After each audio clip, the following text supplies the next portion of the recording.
राज्य सरकारच्या मुख्यमंत्री ग्रामसडक योजनेची पोलखोल करणारी ही बातमी आहे।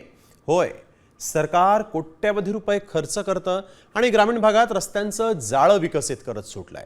मात्र ग्राउंडवर रियालिटी काहीतरी वेगळीच दिसतीये। काय आहे ही रियालिटी पहा।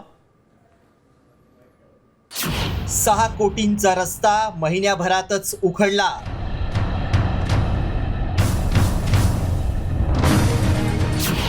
कंत्राटदार अधिकाऱ्यांचा टक्केवारीचा झोल। मुख्यमंत्री ग्राम सडक योजनेची पोलखोल।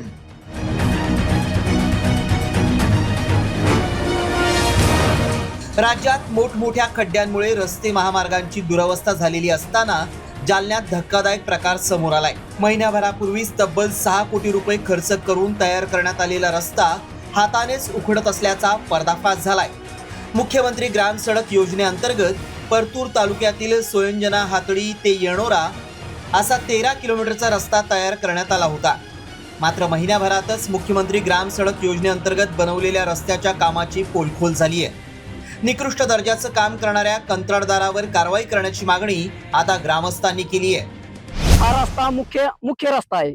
येणोरा, शिरोडा, वडखेल, सोयंजना, तर ह्या रस्ता 1 महिन्याच्या अगोदर असा फुटत असेल तर आम्हाला 9 वर्ष रस्ता भेटणार नाही। हा मग याची जबाबदारी कॉन्ट्रॅक्टदारांनी घ्यायला पाहिजे। आणि एशीत बसणारे नुसते सह्या करतात आणि बिल पास करतात। आता कालच याची चेकिंग झाली, बिल पास होणार। मग त्याकरता अगोदर तुम्ही इथं येऊन बघा स्पॉटला की खडी कशी वापरली, डांबर कसं वापरलं, मग तुम्ही बिल पास करा। रस्ता बनवणार आहे सय्यद कन्स्ट्रक्शन।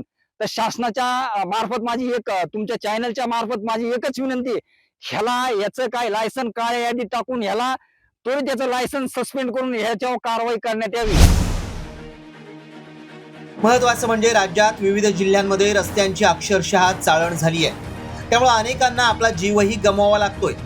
अशातच मुख्यमंत्री ग्राम सडक योजना ही राज्यातील ग्रामीण भागातील दळणवळण सुलभ करण्यासाठीची महत्त्वाची योजना आहे।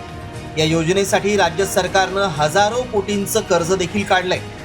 मात्र जालन्यातील रस्ते बांधकामानं शासनाच्या महत्त्वाकांक्षी योजनेची लक्तरं वेशीला टांगली आहेत। त्यामुळे सरकारच्या निधीत झोल करणारे अधिकारी आणि कंत्राटदारांवर कठोर कारवाई करणं गरजेचं आहे। अक्षय शिंदे, साम टीव्ही न्यूज, जालना।